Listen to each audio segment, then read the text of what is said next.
Je vais présenter brièvement Patrick Claas qui nous fait l'honneur de venir à cette conférence et à ce colloque du RSPDL. Et je voulais présenter en fait un peu son parcours et qui il était pour expliquer en quoi il peut nous éclairer aussi sur cet horizon 2024 qui est, le thème de ce colloque. Donc Patrick Claas est aujourd'hui professeur à l'Université de Lausanne. Il dirige le Centre d'études olympiques et de la globalisation du sport. C'est un historien qui a beaucoup travaillé dans les archives du CIO et qui s'intéresse aujourd'hui aux arcanes du sport international. Et il est spécialiste également du mouvement olympique, de l'olympisme. Et il va nous présenter aujourd'hui une conférence qui porte sur où va le sport international, géopolitique et olympisme d'Athènes à Paris 2024. Donc je vais lui laisser la parole pour les 45 minutes prochaines. Merci bien Sylvain pour ton invitation. Merci aux organisateurs, à mes collègues de l'FR STAPS aussi de Nantes de m'accueillir aujourd'hui. Donc comme l'a dit Sylvain, je suis historien de formation. J'ai consacré ma thèse à une biographie politique à Sciences Po Paris de Pierre de Coubertin. Et puis j'ai développé toute une série de travaux sur les relations internationales et le sport. Et donc c'est plus au titre d'universitaire installé à Lausanne, proche du CIO et de 60 fédérations internationales. J'accueillerai d'ailleurs avec Emmanuel Bell, mon collègue de management, et certains des étudiants qui sont ici, je crois, en juin prochain. Donc c'est plutôt comme observateur de ces fédérations internationales que je vais intervenir aujourd'hui, moins comme historien. Je vais me concentrer sur les toutes dernières années, même si l'intitulé laisse à penser que je remonterai dans le passé, je le ferai quand même.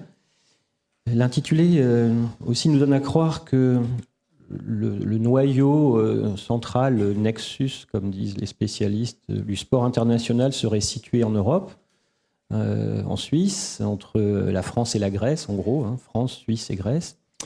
Le CIO est arrivé à Lausanne en 1915. Mais ce n'est qu'une illusion, donc je vais essayer de montrer qu'on est face à des mouvements que vous percevez, j'imagine, par la presse internationale. Il y a des mouvements de fond qui viennent percuter l'ordonnancement olympique traditionnel. Et j'aimerais tout simplement opérer quelques corrélations. Et je vous laisserai faire tirer la plupart des conclusions tout seul, je pense que. Puis on aura un petit temps de débat. Donc le sport international n'est pas aussi simple à saisir. Bien sûr, les internationalistes ou les spécialistes d'histoire des relations internationales ont l'habitude de travailler sur les États, mais avec le sport international, on a affaire à des acteurs transnationaux, et ça nécessite des approches assez croisées. Une approche internaliste d'abord, qui considérerait le sport international comme un monde en soi, qui serait contrôlé par le Comité international olympique et par les fédérations internationales sportives. Donc on pourrait effectivement se concentrer sur la planète des sports et en rester là. Mais vous en êtes bien persuadés, j'imagine, il y a aussi le jeu des États, donc ça nécessite une approche westphalienne qui considère que le sport est aussi un lieu où les États tentent d'organiser leur influence. Ce qui fait que certains collègues américains considèrent que le sport est the hardest form of soft power and the softest form of hard power. C'est-à-dire qu'il est à la fois un pouvoir d'influence à fort effet, à forte puissance, et en même temps qu'il peut participer aussi à un affrontement direct entre les États quand il s'agit d'affrontements entre des équipes ou des joueurs eux-mêmes. Donc on est bien dans un lieu où la diplomatie des États opère un investissement important, pas simplement pour ce qui est des rencontres sportives, mais aussi, vous le savez, pour l'organisation des grandes compétitions. C'est aujourd'hui, ces grandes compétitions sont l'occasion de faire du state branding, de vendre une marque d'État, en quelque sorte. Les Britanniques l'ont parfaitement réussi avec les Jeux de Londres en 2012. Ils ont vendu la marque Great Britain au monde entier. Et ils ont vendu la réussite des Jeux pour les étudiants qui s'intéressent au management. Les Jeux ont été vendus comme réussis avant même qu'ils aient lieu. C'est la force du marketing des Britanniques. Voilà. Et donc ensuite, ils avaient tout intérêt aussi à nous faire croire que les Jeux qui ont suivi et les jeux qui les ont précédés n'étaient pas réussis, que ce soit les Jeux de Pékin, qui étaient les jeux d'une dictature, ou les Jeux de Rio, qui étaient les jeux d'un pays en développement et en difficulté économique. Le fait que les Jeux de Londres se trouvent entre ces deux moments olympiques donnait encore plus de lustre à la réussite des Jeux de Londres. Voilà. Et puis, une troisième approche est nécessaire, une approche transnationale, parce que les acteurs dominants, depuis une quarantaine d'années, ne sont plus nécessairement les États, mais plutôt les big corporates, les grandes compagnies américaines notamment, mais pas seulement, et aussi les médias globaux. Alors, un petit retour sur l'olympisme coubertinien. C'est une vision du monde qui a été élaborée lentement et de manière chaotique par Pierre de Coubertin au fur et à mesure des obstacles qui se sont présentés à lui. Et ces obstacles sont d'abord les États qui ont voulu dès le début, et notamment dès les premiers Jeux à Athènes en 1896, les Grecs ont voulu s'emparer des Jeux et même faire que les Jeux se tiennent ad aeternam en Grèce. Et Coubertin a combattu jusqu'à la Première Guerre mondiale pour que les Jeux effectuent effectivement une circulation, mais ensuite il s'est affronté à la République française en 1900, au pouvoir britannique en 1904. Et il n'y a que les Jeux en 1908, pardon, aux États-Unis en 1904, il n'y a que les Jeux de Stockholm en 1912 qui lui ont donné satisfaction, parce que le souverain suédois lui a permis d'avoir une influence sur l'organisation même des compétitions. Et puis à partir du moment où la Première Guerre mondiale est enclenchée, eh bien, il perdra définitivement le contrôle des Jeux olympiques. Ce qu'il contrôle, lui, c'est le concept. Le concept d'olympisme qu'il a défini. Et les Jeux sont d'abord des rencontres sportives pour la paix par le sport. C'est un pacifiste libéral, Coubertin. Il appartient au courant transatlantique du liberal pacifism. C'est à peu près le même univers que les congrès de la paix, la Croix-Rouge, etc. Et il pense que le sport doit permettre le rapprochement des élites mondiales. Parce que pour lui, les Jeux olympiques sont réservés aux élites, c'est-à-dire au monde des étudiants qui pratiquent les sports et quelques hommes d'âge mûr déjà, mais qui sont des sportsmen. Et on pouvait s'inscrire au départ, jusqu'en 1906, aux Jeux intermédiaires d'Athènes et jusqu'aux Jeux de Londres en 1908, on pouvait s'inscrire au titre de son club ou à titre individuel aux Jeux olympiques. Ce n'est qu'à compter des Jeux de Londres en 1908 que des comités nationaux olympiques n'ont cessé de se constituer à l'échelle de la planète et ont organisé des sélections nationales, et à ce moment-là, ont envoyé des délégations nationales aux Jeux olympiques. Alors, on est peut-être aujourd'hui dans un moment où on va peut-être observer une déconstruction. C'est le cas, par exemple, du côté de la FISU, la Fédération internationale du sport universitaire. Donc, mon Institut des sciences du sport est dans le bâtiment où siège la FISU désormais à Lausanne. Et le président Matitsin, qui est un Russe, a décidé que pour certaines compétitions, les championnats d'échelle mondiale n'auraient plus lieu entre États, mais entre universités. Donc c'est vrai pour le basket 3x3, par exemple, peut-être aussi pour le e-sport, pour le futsal. Donc ça, c'est une nouveauté qu'on peut garder à l'esprit, parce que c'est ce qui est aussi expérimenté au JOJ, dans les Jeux olympiques de la jeunesse qui ont lieu en ce moment à Rio de Janeiro, où on a quelques rencontres sportives où les athlètes sont mélangés de pays différents. Et donc on revient d'une certaine manière dans un autre contexte, qui est notre contexte contemporain, on revient à un état antérieur où les athlètes s'inscrivaient à titre individuel, même aux Jeux de Paris en 1924 par exemple. Johnny Weissmuller, qui devient champion olympique, qui sera le futur Tarzan à l'écran, Johnny Weissmuller n'arbore pas le maillot américain, il arbore le maillot de son club de natation. Donc c'était très très présent dans l'esprit des athlètes. Donc l'olympisme tel qu'il a été conceptualisé au départ a été conceptualisé comme amateur, c'est-à-dire en fait fermé aux classes populaires. Pourquoi ? Parce que les athlètes issus des classes populaires étaient dans l'obligation d'être rétribués comme professionnels pour pouvoir accéder au haut niveau. Ils n'avaient pas le loisir et l'argent de pouvoir être des amateurs. Donc le sport est d'abord né professionnel au XIXe siècle, et ce sont les élites, notamment aristocratiques britanniques et du continent, qui ont opéré une fermeture sociale en imposant la règle de l'amateurisme, et ils l'ont imposé dans leur compétition phare, dans leur club. C'est le monde des sportsmen.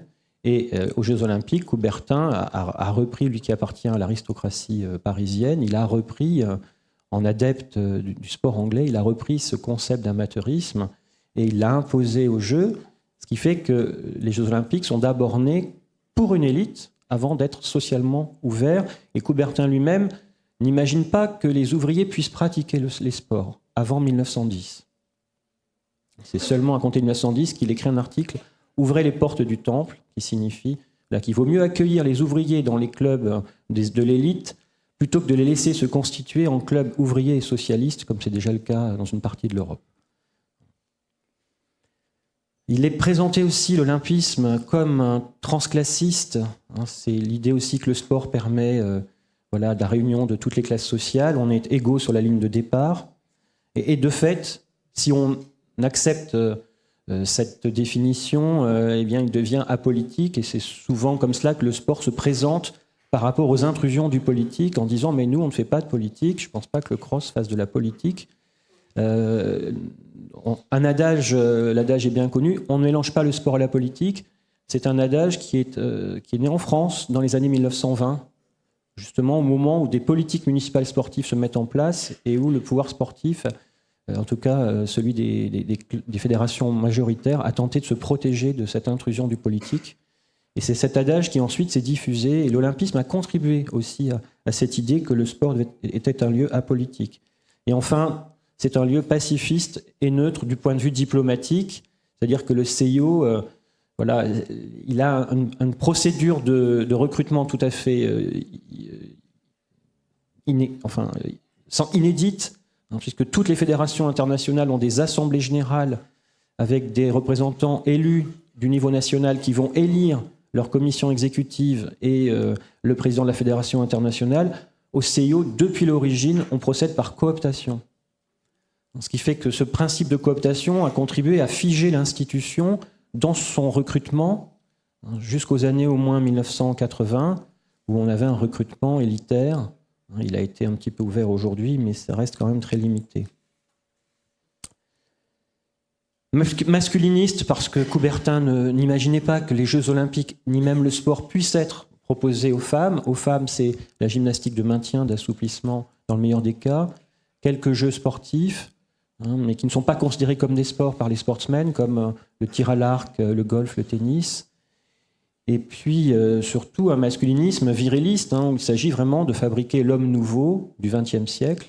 Et c'est un homme nouveau qui s'inscrit dans une dynamique productiviste dont la devise olympique est le reflet. Plus vite, plus haut, plus fort. Ça colle parfaitement à l'époque industrielle et à la production de performances industrielles et à la compétition. Donc on est dans un monde de compétition par le sport, de compétition des corps. On est dans la tendance libérale de la fin du XIXe siècle. Mais en même temps, le sport, dans la mesure où il est l'affrontement entre des équipes nationales, c'est aussi un lieu d'expression des patriotismes. Et quand ces patriotismes s'expriment avec virulence contre l'adversaire, ces patriotismes basculent dans le monde des nationalismes agressifs.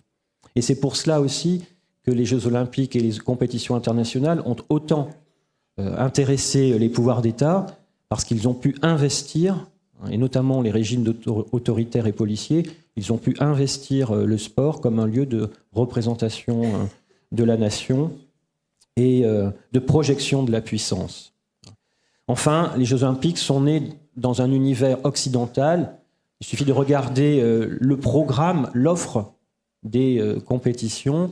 Il n'a pas beaucoup changé aux Jeux d'été depuis l'origine, et c'est essentiellement un programme qui est constitué des sports nés en Occident et particulièrement dans le monde anglo-saxon. On est bien dans une logique impériale. L'olympisme, il est aussi le fruit des impérialismes européens.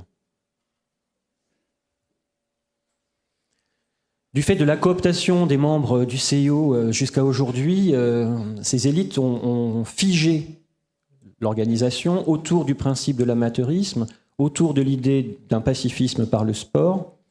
Et tout cela a été balayé dans les années 1960-70 par la globalisation télévisuelle.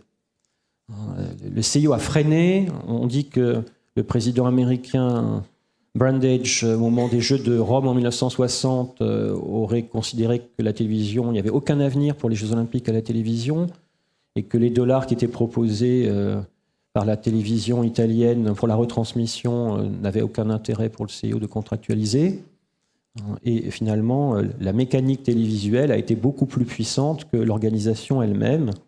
Et les Jeux Olympiques donc, ont été envahis par la télévision et domptés par la télévision. Ils avaient pourtant manqué disparaître à plusieurs reprises au sortir de chacune des guerres mondiales. Et c'est le processus de montée des tensions qui, après la Première Guerre mondiale, entre les démocraties et les régimes autoritaires dans l'entre-deux-guerres, puis après la Deuxième Guerre mondiale, le fait qu'il y ait un affrontement entre Est et Ouest, qui a relancé à chaque fois la mécanique des Jeux Olympiques et lui a permis de survivre, alors que c'est un anachronisme social et culturel, voire même sportif. Cet anachronisme, il a pris fin avec l'abandon du dogme de l'amateurisme en 1980-81, qui est une décision du nouveau président du CIO d'alors, Juan Antonio Samaranch, un Espagnol, ancien ministre de Franco, qui a été installé à la tête du CIO par les entreprises américaines et par la CIA. C'est ce qu'ont montré les travaux de Jérôme Gigax, qui a travaillé dans les archives de la CIA. Pour quelles raisons et comment ça s'est passé? Tout simplement parce que la télévision américaine était devenue, dans les années 70, le principal financeur des JO, et les athlètes qui montaient sur les podiums étaient les athlètes soviétiques et de RDA. Donc à un moment, vers 77-78, les Unions américaines ont dit stop. En plus, les Jeux étaient prévus à Moscou pour 80, à Los Angeles pour 84. Ils ont dit on arrête de financer si vous ne changez pas le modèle olympique. Et ça a été l'accession à la tête du CIO de Samaranch, avec les voix du camp américain, avec aussi les voix du camp soviétique, puisque lui-même était ambassadeur d'Espagne à Moscou au moment où il a postulé pour le poste de président du CIO. Donc il était arrivé dans un fauteuil, comme on dit, à la tête du CIO, et il a pu faire passer cette réforme d'abandon de l'amateurisme qui a permis ensuite aux athlètes américains de s'infiltrer dans les performances, et on les a vus arriver. À Los Angeles, c'est un peu particulier puisqu'il y a eu l'absence des soviétiques et de leurs alliés, mais on les a vus arriver à Séoul en 88, c'était Carl Lewis, et puis on a vu la Dream Team à Barcelone en 92, et les Américains ont alors retrouvé la première place du podium olympique. Et les Américains donc, sont dans une logique, depuis les années 1970, de reconquête du mouvement olympique. Et on l'a bien vu au moment où ils ont orchestré le boycott des Jeux de Moscou, puisque Jérôme Gigax a montré aussi que le boycott des Jeux de Moscou n'est pas lié à l'invasion de l'Afghanistan le 25 décembre 1979. En fait, ce boycott était préparé depuis plus d'un an par Zbigniew Brzezinski, qui était le conseiller spécial de Carter, et qui lui avait dit on peut se saisir des JO à Moscou pour essayer de marquer l'opinion publique mondiale et dénoncer la condition des droits de l'homme, enfin la condition des libertés en URSS. Et par chance pour la diplomatie américaine, il y a eu cette invasion de l'Afghanistan qui a été le prétexte pour ensuite appeler au boycott des Jeux de Moscou. Et ce que Jérôme Gigax montre également, c'est un collègue suisse, c'est à partir des archives de la CIA et puis les archives soviétiques aussi, ce qu'il montre, c'est que le boycott des Jeux de Los Angeles par les soviétiques et les Américains, c'est un boycott qui n'était pas prévu. C'est un boycott que les Américains, et notamment la droite conservatrice actuelle qui est au pouvoir d'ailleurs, a suscité parce qu'ils ont annoncé par tous les canaux médiatiques de l'époque, Voice America, etc., que si les athlètes soviétiques et les athlètes des pays de l'Est venaient participer aux Jeux de Los Angeles, ils les feraient passer à l'Ouest. Et c'est à ce moment-là que les soviétiques ont pris la décision avec leurs alliés de ne pas venir à Los Angeles. Mais ce qu'ils voulaient, eux, c'était venir triompher en terre américaine, puisqu'ils surclassaient les athlètes américains, qui n'étaient que des amateurs jusque-là. Voilà, donc on a ce jeu complexe, vous l'avez compris, hein, des big corporates, des grands médias, des États, qui est venu se focaliser sur cette petite institution olympique qui, à l'époque, n'a que quelques employés d'ailleurs, hein, et puis des membres qui sont dispersés dans le monde entier et qui se rencontrent rarement. Voilà. Mais l'objet lui-même, les Jeux Olympiques, c'est un véritable forum des nations et des enjeux qui les dépassent, hein, économiques et médiatiques. Et donc, on a comme ça un moment clé de cette histoire qui s'est retourné au début des années 1980. On peut dire d'une certaine manière que le mouvement olympique est sorti de la guerre froide avant la chute du mur.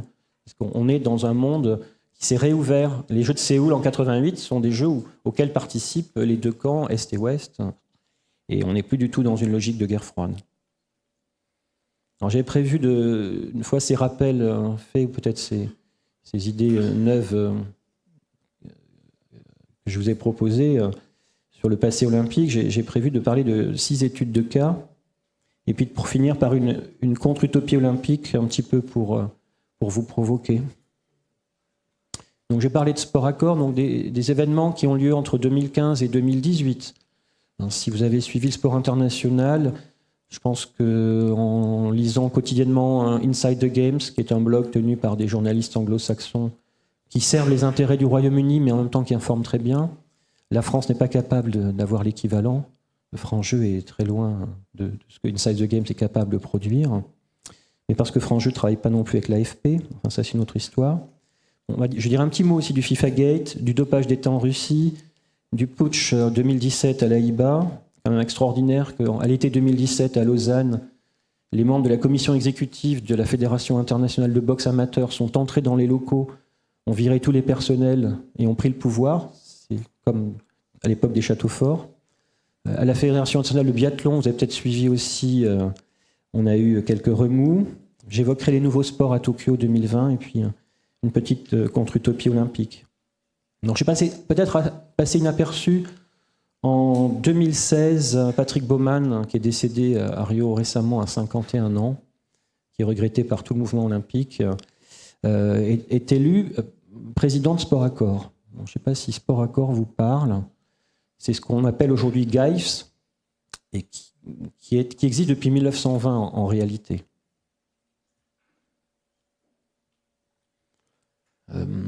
Contre Coubertin, après la Première Guerre mondiale, les Français qui sont à la tête des fédérations internationales sportives, parce que la plupart des fédérations internationales sportives, avant et après la Première Guerre mondiale, sont présidées par des Français, veulent se débarrasser du CIO, qui les empêche d'avoir leur propre championnat du monde et d'avoir le contrôle de leur activité sportive à l'échelle internationale, parce que les Jeux Olympiques sont nés en 1896, avant la plupart des compétitions internationales.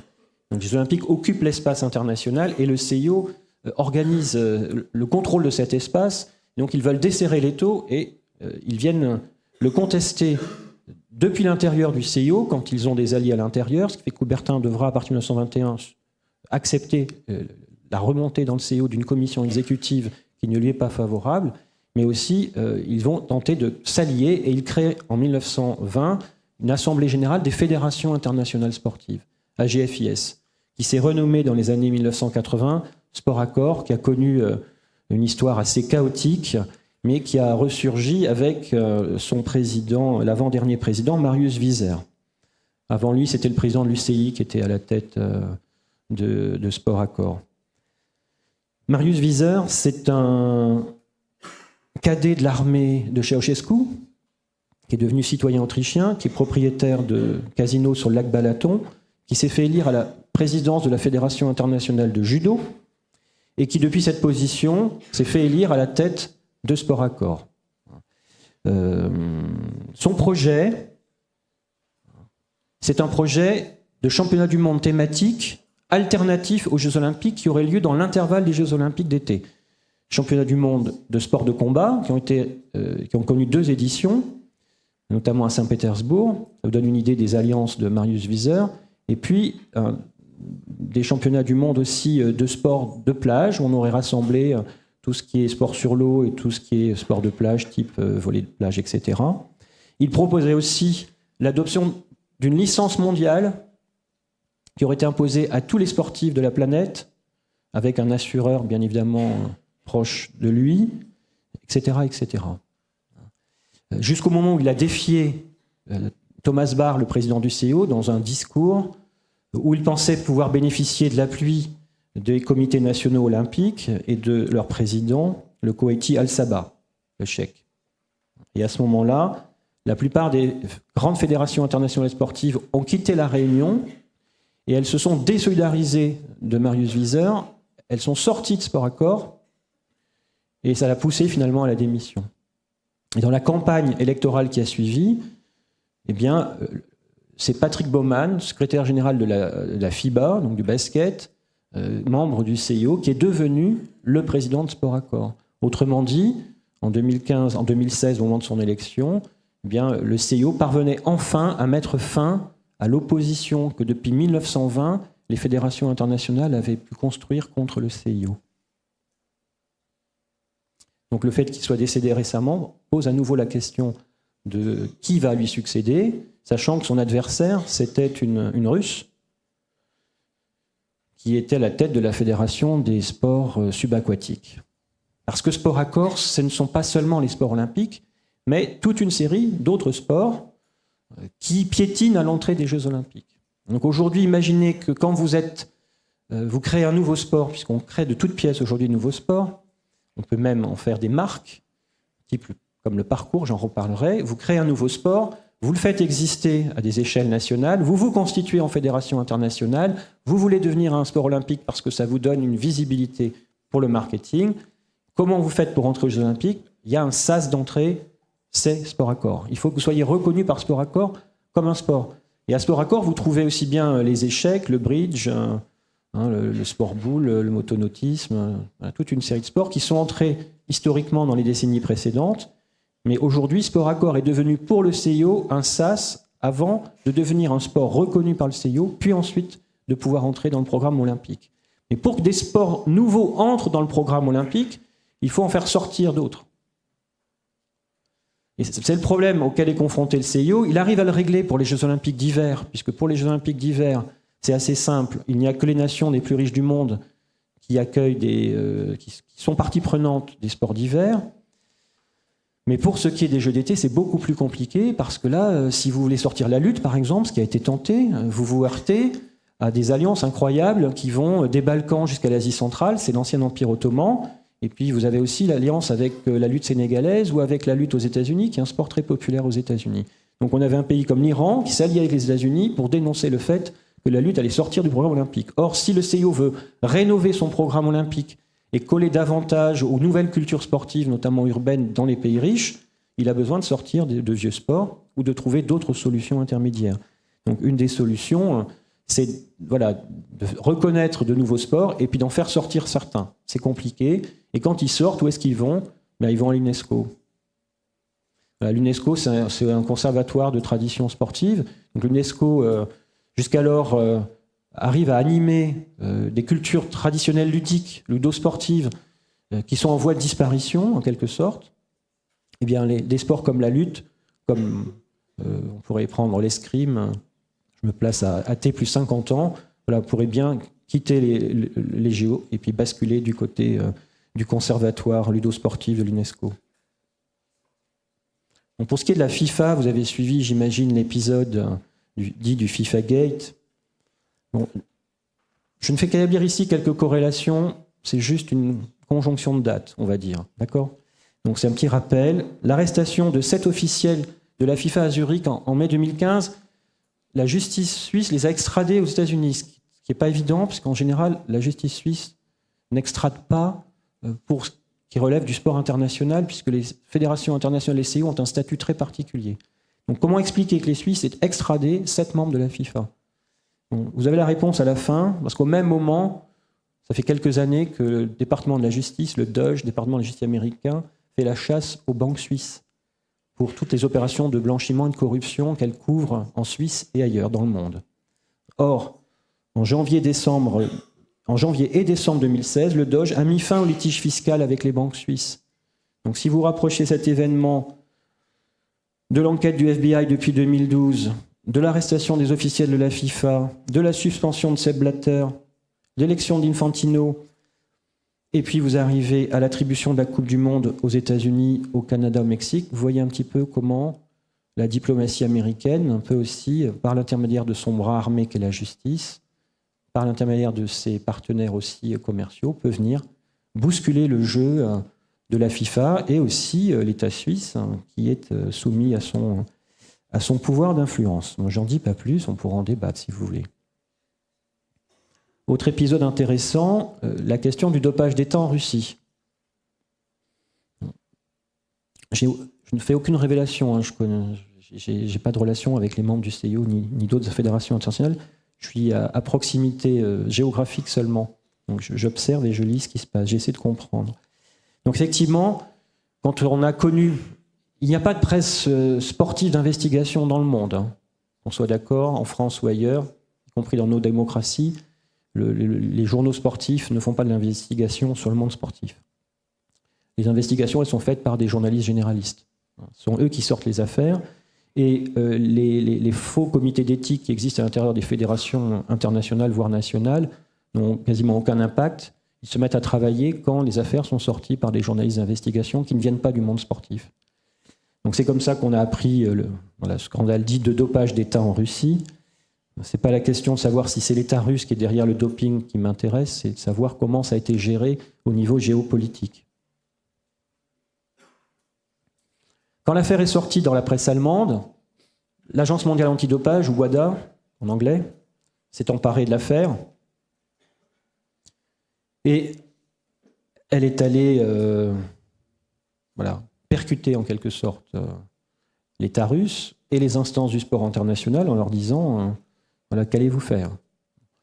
Et derrière l'Agence mondiale antidopage, on a eu l'USADA, donc l'agence américaine antidopage, qui a pris en ligne de mire RUSADA, donc l'agence russe antidopage.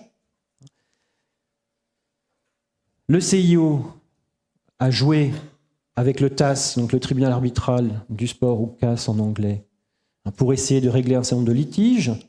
Or, on est dans le cadre de l'arbitrage, d'un TAS qui est composé de... Ce ne sont pas des juges, hein. Ils sont là pour régler des différends, mais le TAS est largement sous l'influence et le contrôle du CIO. Donc les décisions rendues par le TAS sont des décisions un peu d'eau tiède, mais très largement favorables au CIO et qui ont protégé, on va dire, RUSADA et la Russie. Au Jeux de Rio, qu'est-ce qui s'est passé? Le CIO a refusé d'interdire à la Russie de participer. Il en a laissé la décision aux fédérations internationales.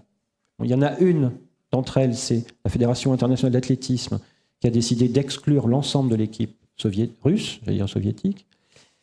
Et puis, l'IPC, donc, pour le handisport. Mais pourquoi est-ce que la Fédération internationale de handisport, IPC, a-t-elle choisi d'exclure tous les athlètes russes? Parce qu'elle n'est pas organisée selon le même modèle que les autres fédérations internationales. Elle est organisée par sport et non pas par fédération nationale. Donc elle ne pouvait pas se reporter sur les fédérations nationales comme le faisaient les autres fédérations internationales. Donc c'est en bloc que l'ensemble des athlètes handisport russes ont été interdits de jeux à Rio. Voilà. Donc on s'est retrouvé avec l'I2AF et l'IPC qui s'affrontaient au CIO et au Comité national olympique, à la NOC. On voit très clairement en fait que derrière l'IPC et l'I2AF, vous avez des présidents qui sont anglo-saxons, et on voit très bien comment c'est organisé, une sorte d'alliance objective entre les leaders des États-Unis, les responsables des fédérations internationales issues du monde anglo-saxon, plutôt britannique, contre la Russie. Quel est le dénouement finalement de cette affaire? Vous l'avez vu récemment, la Russie, RUSADA est à nouveau reconnue comme apte à contrôler le dopage en Russie. Mais le plus important, ça a été la création d'une nouvelle structure, l'ITA, qui est présidée aujourd'hui par une Française, Valérie Fournéron. Donc l'ITA, que fait l'ITA? Cette structure a été créée par le CIO à partir de la Doping Free Unit de GAIFS, c'est-à-dire de Sport Accord. Donc c'est bien Sport Accord qui est contrôlé par le CIO qui est à l'origine de l'ITA. Autrement dit, le CIO a réussi enfin à trouver une modalité de contrôle du dopage dans le monde qui échappe à l'Agence mondiale antidopage, où siègent à parité les fédérations internationales sportives, le CIO d'une part, et les États d'autre part. Parce que c'est ce qui a été créé quand on a créé l'Agence mondiale antidopage. Le projet de Samaranch, c'était de créer une Agence mondiale antidopage à Lausanne, dans laquelle ne siégeraient que les représentants des fédérations internationales sportives. Mais la France et l'Italie, à l'époque c'est Marie-Georges Buffet, ont imposé que l'AMA se déplace ailleurs. Finalement, ils sont allés au Canada. Et la composition est bipartite. D'une part les États, d'autre part les fédérations internationales et le CIO. Mais dans ITA, il n'y a plus la représentation des États. Donc désormais, vous avez l'Agence mondiale antidopage qui édicte un code, et vous avez ITA qui va s'occuper du contrôle antidopage pour le compte des fédérations internationales, sans aucun contrôle des États. Donc finalement, à la fois en prenant le contrôle de Sport Accord et en créant ITA, le CIO a desserré les taux des États et a retrouvé une marge d'autonomie considérable. D'où la réplique des fédérations internationales. Certaines ne veulent pas suivre l'ITA, parce qu'elles ne veulent pas être dans la dépendance du CIO. Donc ils ont leur propre code antidopage, leurs propres unités de lutte contre le dopage. C'est le cas des fédérations où le dopage est le moins pourchassé, l'UCI, la FIFA et l'I2AF. Et puis en revanche, vous avez les agences nationales antidopage, INADO, qui elles font la guerre à l'ITA parce qu'elles sont dépossédées finalement. Les agences nationales antidopage sont dépossédées de la lutte antidopage puisque c'est ITA qui va désormais gérer la lutte antidopage pour le compte du CIO. Et dernier retournement, finalement, l'Agence mondiale antidopage, récemment, a reconnu que la Russie pouvait faire retour dans le monde de la lutte antidopage et s'est donc rapprochée du CIO. Pour survivre. Donc, ce que j'avais évoqué aussi comme événement récent et intéressant, donc c'était cette prise de guerre. Donc, en plein été 2017, les membres de la commission exécutive de la Fédération internationale de boxe amateur donc, ont putché le siège de la Fédération internationale à Lausanne, à la Maison du Sport. Donc, la police a été appelée, le président a dénoncé ce coup de force, il a finalement cédé sa place. On a eu un président pendant quelque temps de la commission exécutive, puis on a un nouveau président qui est apparu ad interim, qui est sur la liste des 5 criminels les plus recherchés par le FBI pour trafic de drogue dans le monde, donc qui est aujourd'hui le président de la Fédération internationale de boxe amateur, et qui va se présenter à l'élection dans quelques semaines. Et il n'a pas d'opposant, à ceci près qu'il y a un Konakbayev, donc de Kazakhstan, qui s'est présenté à l'élection, mais qui a envoyé son courrier de candidature le lundi. Il aurait dû l'adresser le dimanche, mais en Suisse, la loi dit que dimanche c'est férié, donc on peut envoyer le jour d'après. Donc semble-t-il, il va être autorisé à candidater contre le mania du trafic de drogue en Asie centrale, mais il a peu de chances de l'emporter. Donc je trouve que c'est un cas assez intéressant quand on regarde le destin des sports de combat. Donc vous avez Marius Wieser, donc, que j'ai déjà présenté à la tête de la Fédération internationale de judo, donc, qui est très proche de Poutine. Vous avez Alisher Ousmanov, qui est un ancien ouzbek devenu russe, qui est un oligarque à la tête de Metal Invest, et qui possède Commerçante et une vingtaine de chaînes de télévision, qui est à la tête de la Fédération internationale d'escrime, qu'il finance largement.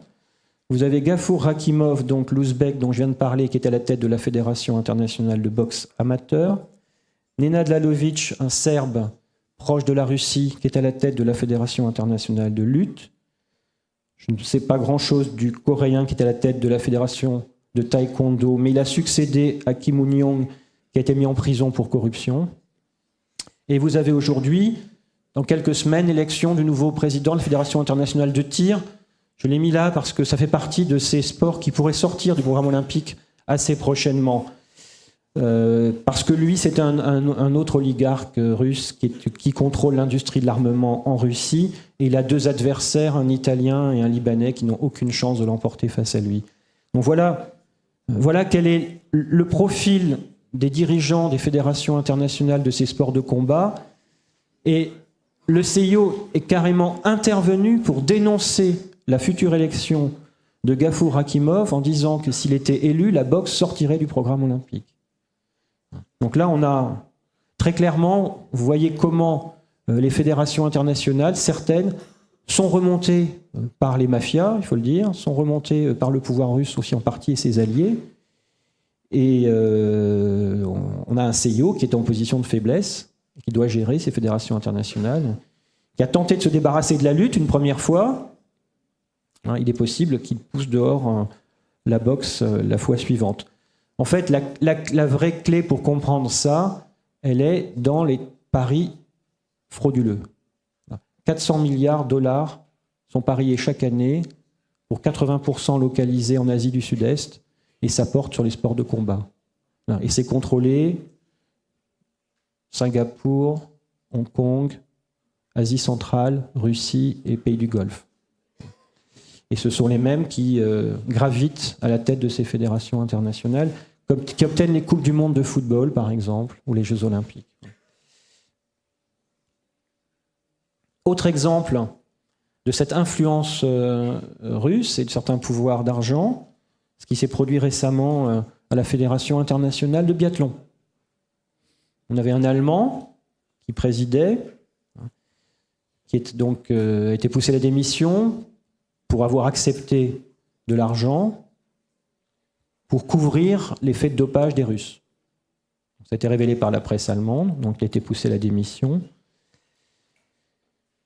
Et sa défense a été de dire qu'on l'attaque parce que le coup est venu de l'Agence mondiale antidopage, parce qu'elle n'est pas capable de donner la preuve qu'il y a eu un véritable dopage d'État en Russie. Bon, toujours est-il qu'il n'est plus à la tête de la Fédération internationale de biathlon. Et ce qui est intéressant, c'est de voir comment fonctionnent ces fédérations internationales de sport d'hiver, quels sont les pays qui sont les plus représentés, et puis au-delà de la représentation, vous voyez une forte domination allemande, puis viennent ensuite les Américains avec les Canadiens, puis les Russes. Mais ça, c'est pas le plus intéressant. Ce qu'il faut aller voir, c'est sur le site internet des fédérations internationales de sport d'hiver, qui sont les sponsors de ces fédérations. Voilà. Donc, les 2/3 des sponsors sont des sponsors allemands, marques d'automobile, construction. Et puis, il y a 1/3 qui sont des sponsors russes et chinois. Donc, ça vous donne un petit peu la tendance des futurs dirigeants de ces fédérations internationales de sport d'hiver. C'est comme ça que les élections se construisent. Et vous avez tous suivi, je pense, l'actualité de ce qu'on appelle le e-sport. On a quand même un Parlement français qui est capable d'utiliser le terme e-sport dans une loi, alors qu'il s'agit de jeux vidéo. C'est vous dire la puissance de frappe de ce lobby. On peut discuter du fait que ce soit un sport ou non, mais moi, ce que j'observe, c'est que le Parlement légifère en parlant de e-sport. Il pourrait tout simplement parler de compétition de jeux vidéo. Pourquoi est-ce que les vendeurs de jeux vidéo parlent de e-sport? Parce qu'ils utilisent la charge positive auprès du monde des adultes, plus que des jeunes, mais auprès des jeunes aussi, la charge positive que peut contenir le vocable de sport. Et ça leur permet de faciliter leur reconnaissance, alors qu'ils ont un mode d'organisation qui n'a rien à voir avec les fédérations nationales. C'est pour ça que ça pose tant de problèmes au CNOSF, parce qu'en fait, c'est un consortium d'entreprises. Mais ça nous donne une idée du futur du sport aussi, parce que les équipes qui s'affrontent lors des grandes compétitions internationales ne sont pas des équipes nationales, ce sont des équipes de propriétaires, enfin des logiciels, des logiciels ou des jeux. Donc c'est des équipes de marque, en fait, comme on en a sur le Tour de France. Donc vous avez suivi l'actualité, je pense, des Jeux de Tokyo 2020, puisque 5 nouveaux sports vont être introduits. En fait, baseball et softball sont des sports qui étaient déjà dans le programme olympique. Mais le karaté va devenir épreuve olympique, l'escalade indoor, le surf et le skate. Bon. Les entrées nouvelles sur le dernier demi-siècle, c'est le judo pour les Jeux de Tokyo en 1964, le taekwondo à Séoul en 88. C'est une concession faite par le CIO à ces pays organisateurs et au fait qu'il avait la crainte que les pays asiatiques se détachent du mouvement olympique. Donc on les fait rentrer plus solidement dans le mouvement olympique en leur donnant une place à leur culture sportive. Rappelez-vous ce que je disais au début, on a affaire à une culture occidentale et impériale, qui est le programme olympique, et puis il y a cette ouverture qui est faite vers les sports asiatiques. Mais la Chine a tenté l'introduction de Wushu. Elle a échoué parce que le Wushu n'était pas assez bien diffusé dans le monde. Mais on peut imaginer que si l'Inde postule pour New Delhi en 2032, elle voudra le kabaddi, qui est un jeu très particulier. Je ne sais pas si vous connaissez le kabaddi, mais c'est un jeu c'est un peu un jeu de chat perché, où il faut attraper un adversaire et on va dire qu'il détient la balle, et pendant tout le temps il détient la balle, il doit dire kabaddi, kabaddi, kabaddi, jusqu'au moment où il n'a plus de souffle, et ben là il tombe exténué par terre et on peut prendre le ballon. Voilà. Donc ça renvoie à une culture et à une philosophie du corps qui n'a rien à voir avec le monde occidental, mais il existe une fédération internationale de kabaddi et c'est un sport, si vous regardez son implantation, qui est le reflet de l'influence indienne dans l'océan Indien. Voilà. Mais AT plus 50 ans, c'est quand même une des grandes nations du monde. Donc, le Kabaddi risque de gagner sa place. Voilà. Donc, le e-sport, en fait, a priori, c'est Los Angeles qui devrait... les Français ont fait cocorico quand ils ont les Jeux Olympiques 2024, mais il fallait trouver un peu un pays benet pour les organiser. Moi, c'est comme ça que je le vois. Donc, le CIO voulait donner les Jeux aux États-Unis. Les États-Unis, vous avez compris quel est le système de pression par sa justice et par sa puissance économique. Quel est le système de pression qu'il organise, qui fait poser sur la FIFA et sur le CIO pour avoir la Coupe du Monde de football, pour avoir les Jeux Olympiques. Donc, du fait du tournus entre les continents, là, il fallait trouver un pays à qui les remettre en 2024. Ça a été la France, tant mieux pour la France. Mais je pense qu'on devra y réfléchir. Et le sport boule, parce que la France, pour l'instant, je n'ai pas compris quelle est la vision du projet olympique français, à part organiser les Jeux Olympiques, ça on a tous compris. Mais qu'est-ce qu'on veut faire de cela? Je sais pas. Les Britanniques, eux, ils savent très bien faire. Ils font du nation branding. La France a quelques difficultés. Donc pour situer un peu le problème des nouveaux sports, il y a toute une série de nouveaux sports qui apparaissent, type paddle ou parcours. Voilà, parfois, ce sont des sports qui combinent d'autres sports pour fabriquer un nouveau sport. Parfois, ce sont des sports qui sont inventés de toutes pièces par des marchands, en quelque sorte. Certains sont brevetés. Pour le surf, vous avez 3 fédérations concurrentes, par exemple, dont 2 qui sont des fédérations commerciales, en fait. Et le CIO a choisi la 3e, qui est la plus petite, pour essayer de les mettre d'accord, pour organiser la présence du surf à Tokyo en 2020. Vous avez le cas du parcours. La Fédération internationale de gymnastique a fait une véritable OPA avec son président japonais Watanabe sur le parcours, qui est une pratique qui va permettre de rénover l'offre sportive de la Fédération internationale de gymnastique, qui est une fédération en perte de vitesse. Donc intégrer le parcours, c'est une bonne opération marketing pour la FIG. Et de manière assez violente, la FIG est en train de remporter la victoire. Et le parcours est absorbé. Sauf que ça n'est plus du tout du parcours tel que les fondateurs l'avaient créé, c'est-à-dire l'appropriation d'un espace urbain. C'est devenu très normé, avec des figures imposées, etc. et un mobilier particulier. Voilà, donc la dernière nouvelle, c'est que les Jeux de 2094 n'auront pas lieu. J'ai pris 2094 pour pas trop vous effrayer, mais ça pourrait arriver plus vite. C'est une déclaration en fait du 23 juin 2094 du président mozambicain du CIO, qui est intervenu dans la presse essentiellement africaine qui a rapporté ses propos, puisque depuis longtemps, il n'y a plus que les pays africains et l'Inde qui participent aux Jeux Olympiques. Or, les Indiens viennent d'annoncer qu'ils ne participeraient pas aux Jeux de 2096. Donc pourquoi en faire des Jeux Olympiques et les maintenir, puisqu'il n'y aura plus que des pays africains pour participer aux JO de 2094-2096. Les commentateurs sportifs dans le monde entier sont restés totalement indifférents à la nouvelle, puisque de toute façon, plus personne en Europe, aux États-Unis, en Asie ne s'intéressait aux Jeux Olympiques. C'est ainsi qu'ils ont disparu. Donc c'est une petite fable, une contre-utopie. J'ai été sollicité par un journaliste qui me dit « Mais ça sera quoi le sport international dans 50 ou 100 ans ?» J'ai dit « Voyons, si les Jeux Olympiques disparaissaient. » Comment ça s'est produit en fait? Il y a eu les Jeux à Los Angeles en 2028. Et les Américains ont non seulement imposé le e-sport, mais ils ont imposé des équipes de marque. Désormais, ce n'est plus les nations qui sont représentées aux Jeux Olympiques, ce sont des équipes de marque. Ça a commencé par le e-sport, ça s'est développé dans d'autres sports. Et après, on a des jeux qui ont tourné du fait du tournus continental, qui sont allés se promener dans les pays qui voulaient bien les organiser, le Caire, Singapour, on ira à Oulan-Bator, à Douchambé, à Addis Abeba.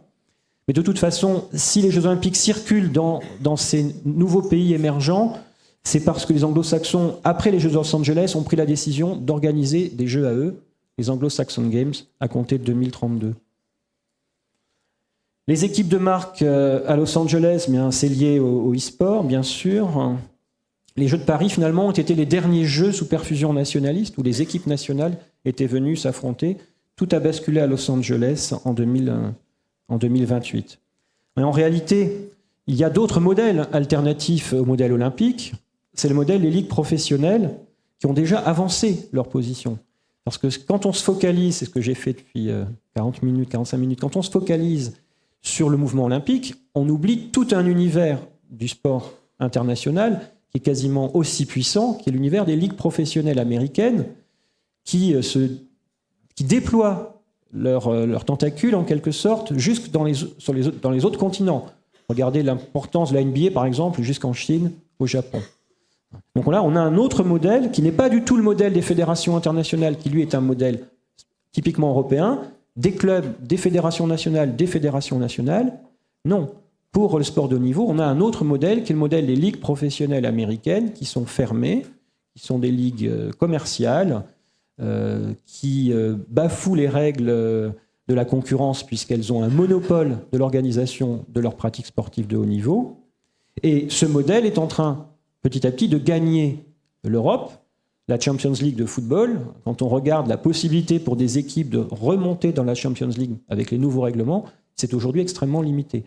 Sans le dire, on va vers une ligue fermée des plus grands clubs européens de football. Mais c'est vrai aussi pour d'autres sports collectifs pour lesquels, finalement, les collectivités locales, à l'échelle de toute l'Europe, ont fabriqué les arénas qu'elles attendaient et qui vont leur permettre de basculer dans un univers, maintenant qu'il y a des grands stades indoor, souvent avec des partenariats publics-privés, c'est le cas français, ailleurs c'est plutôt de l'argent privé, eh bien, en volleyball, en basketball, en handball, etc., on va voir apparaître des ligues fermées. Si on prend le cas du basketball, de toute façon, les 2 divisions européennes les plus élevées appartiennent à une franchise déjà. La Fédération européenne de basketball ne contrôle que le 3e niveau du championnat européen de basketball. Donc on va bien vers cette tendance-là. Voilà, je vous remercie.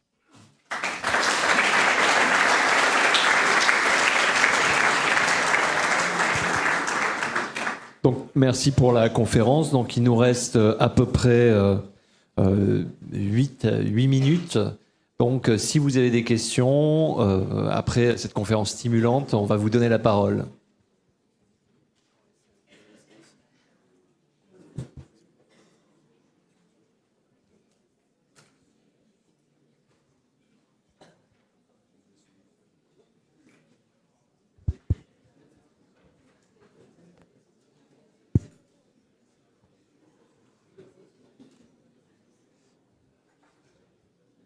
Bonjour, j'ai juste une première question. Qui sera l'intervenant de la conférence introductive du 83e colloque Sport et Recherche en Pays de la Loire?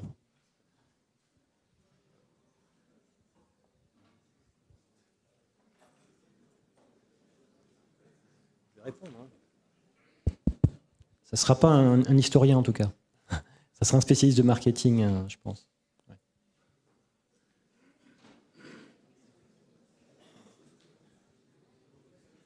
Oui, bonjour, Jean-François Robin de l'INSEP.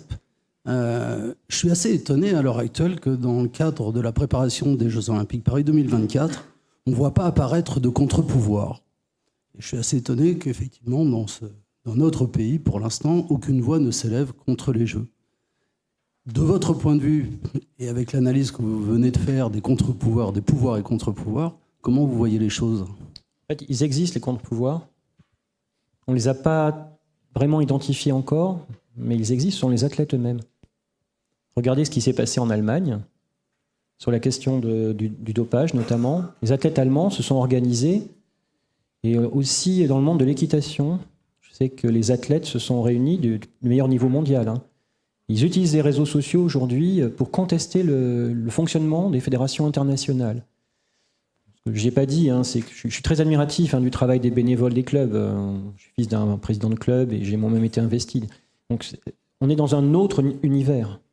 On est dans l'univers des fédérations internationales où la conquête de ces pouvoirs permet de bénéficier de sauf-conduits, de quasi-passeports pour circuler à l'échelle du monde.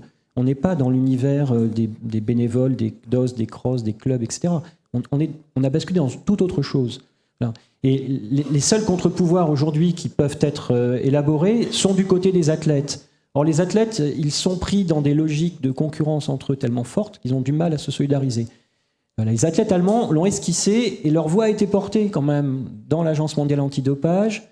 Mais si vous regardez ce qui s'est passé pour l'athlète qui a osé contester le fait qu'on autorise le retour de Rusada dans l'organisation de la lutte antidopage, elle a été l'objet ce qu'ils appellent en anglais bullying, c'est-à-dire un peu de persécution de la part de certains membres du CIO ou d'autres organisations.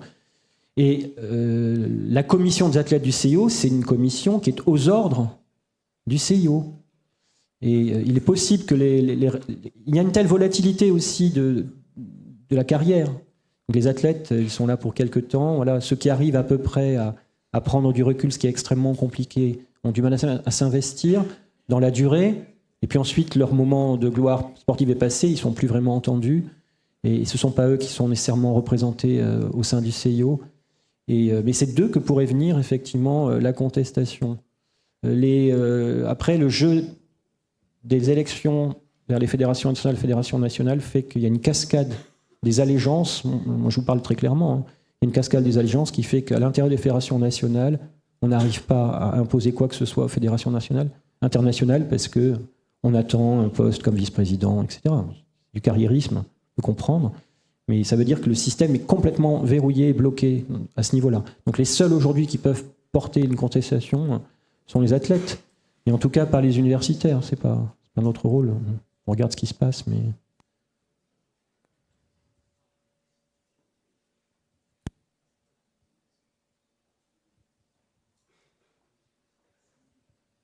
Bonjour et merci pour votre intervention. Je suis tout particulièrement intéressé par tout ce qui touche au basket et je me demandais si vous pouviez nous livrer quelques éléments d'analyse concernant l'intronisation rapide de la forme qu'est le 3-3. Ça répond à une logique qui a été identifiée par les sociologues américains depuis une vingtaine d'années. C'est une désaffection des jeunesses du monde riche pour les sports traditionnels, notamment ceux du programme olympique, mais aussi ceux des fédérations internationales. Donc, face à cela, que faire ? Le CIO n'arrive pas à bouger le programme olympique aussi aisément parce qu'il y a des intérêts d'État, de puissance sportive qui reposent sur certains sports. Notamment dans tous les pays de l'Est européen, tous les pays asiatiques, ils ont misé sur des cultures sportives qui sont très anciennes, qui leur permettent d'atteindre des niveaux de performance élevés, pas forcément avec du dopage. Donc, je pense à tous les sports de combat notamment. Donc, comment rénover le programme sportif ? La seule solution, c'est à l'intérieur même des disciplines existantes, essayer de faire sortir un certain nombre de formes compétitives et d'en introduire d'autres. C'est comme ça que le basket essaie de se rénover avec le 3x3. On a demandé, par exemple, une modification des catégories de poids dans beaucoup de sports de combat pour diminuer le nombre de combattants, pour pouvoir introduire ailleurs d'autres sports, puisque le credo du CIO, c'est pas plus de 10 500 athlètes. Si vous avez arrivé à changer les catégories de poids ou faire sortir un certain nombre de rameurs, en diminuant le nombre d'épreuves, vous pouvez faire entrer soit de nouvelles épreuves, soit de nouveaux sports. Mais c'est de la très haute diplomatie. Je suis assez admiratif de ce que le CIO arrive à générer, parce qu'ils doivent à la fois gérer les fédérations internationales qui peuvent à tout moment sortir du jeu. Rien ne les oblige à être dans la dynamique olympique. Et d'ailleurs, certaines n'ont pas forcément intérêt à y être, ou ne veulent pas y être, ou n'y ont jamais été. Et puis, ils doivent aussi gérer l'influence des États. Et les membres du CIO, majoritairement, sont issus de pays autoritaires. Mais le pouvoir à l'intérieur du CIO, il reste encore entre les mains des démocraties, des représentants des démocraties. Voilà, donc ils doivent gérer en interne le monde des fédérations internationales et en externe l'influence des États. Et c'est extrêmement compliqué. Là, ils ont élu de nouveaux membres du CIO. Moi, j'avais demandé à ce que, quand j'ai un peu la parole dans les médias, j'ai demandé à ce que le CIO fasse des recrutements dans le monde des bénévoles du sport, mais qui soient aussi des bénévoles qui soient actifs dans l'univers des droits de l'homme, par exemple. Mais là, il y a une femme qui a été élue, qui a une certaine influence dans son pays sur le sport, mais qui est surtout une défenseur des droits humains. Et ça manque dans le CIO. Ça les met en véritable difficulté. En ce moment, il y a les JO jeunes. Est-ce que c'est géré aussi par le CIO ? Et j'ai l'impression qu'il y a beaucoup de sports qui sont testés aux JO jeunes aussi, ou des disciplines un peu mixtes entre les pays. Est-ce que c'est des tests pour ensuite des choses qui vont être intégrées sur les JO plus tard ? Les JOJ remplissent une double fonction, en fait. D'abord, essayer de retrouver le contact avec la jeunesse c'est extrêmement difficile parce que les médias ne sont pas particulièrement mobilisés sur cet événement. Donc c'est vrai que de nouveaux sports sont proposés. Et puis aussi, c'est un moyen pour le CIO de tester ces sports pour voir s'il peut les introduire dans les Jeux Olympiques. Ça fait partie des réponses culturelles que le CIO a construites pour essayer de résister à la désaffection des jeunesses du monde riche, notamment pour les sports traditionnels. Donc on leur offre, et puis ça lui permet aussi, troisième intérêt pour le CIO, ça lui permet de distribuer les Jeux Olympiques à de nouveaux États. Par exemple, là, il vient de décider d'attribuer les JOJ au Sénégal. Donc le CIO est dans une logique de survie depuis son origine. Donc il doit à la fois globaliser son influence et survivre. Donc il pratique une diplomatie d'équilibre, le check and balances, qui est extrêmement complexe. Et rénover le programme olympique, renouer le lien avec la jeunesse, les JO peuvent servir de laboratoire effectivement pour les sports du futur dans le programme olympique.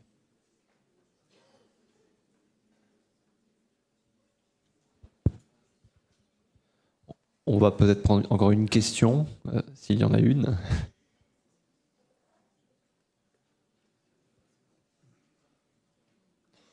Donc on va clore cette première conférence introductive. Donc je vous remercie de votre attention.